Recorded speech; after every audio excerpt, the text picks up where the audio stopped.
龙大夫看得挺准啊。过奖。我不远千里来寻金大小姐叙旧，此乃一福，喜得金大小姐馈赠纳戒，又是一福。龙大夫可是说的真准呐！哎呀，好疼好疼！对不起对不起。高瑶，嘿，踏破铁鞋无觅处，总算让我在这儿逮到你了。大姐姐，大姐姐，快救我！他要打我！这是为何？快放开那孩子！他是孩子，他可是个混世魔王，他是我唐家叛徒，偷走唐家千机伞，今天被我逮着。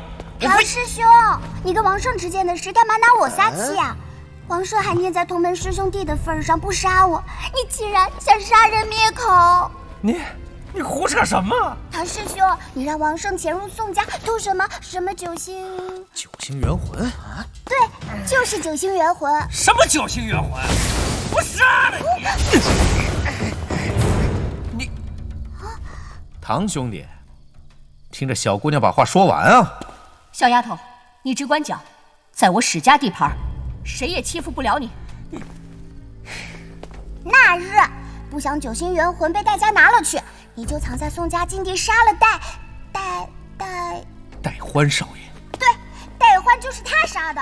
他杀了戴欢以后，就利用王胜跟宋家小姐勾搭在一起，就把杀死戴欢的罪名嫁祸给了宋家，挑拨宋戴两家的关系。为了虎上浇油，他还把唐家的千里夺魂枪借给了王胜，让王胜杀戴四爷。对，戴四爷。你胡说！什么千里夺魂枪？小姑娘，你看看，千里夺魂枪是不是长这个样子？哦，对，这就是唐家的千里夺魂枪。果然啊，哼，唐家藏了这么个厉害的武器，你又是从哪儿得到的这幅图？夏家擅长刺探，自是有些耳目，但是可以肯定，当时王胜便是用了这把枪杀了戴四爷。哦，对，夏家有个阿七。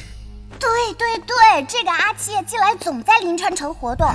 唐师兄害怕他追查到王胜的下落，从而让他阴谋曝光，于是提前3个月来到临川，就是想先人一步杀了王胜灭口，以免事情败露。好啊，唐姐，我戴家跟你远隔千里，从来井水不犯河水，你竟如此心机，做这些卑鄙之事。不是，你们别听他胡说，他是唐家叛徒，他挑拨离间2句，你们就信了？冤有头，债有主，此事不难推敲。小姑娘，你有证据吗？我有铁证。好，那我来问你，你认识王胜吗？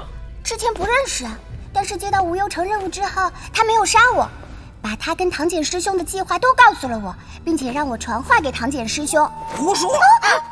我不认识王胜。好，那高瑶说千里夺魂枪是你唐家秘密武器，可是真？当然是真的了。武大家谁不知道唐家擅长远程攻击，飞镖、弓弩、暗器，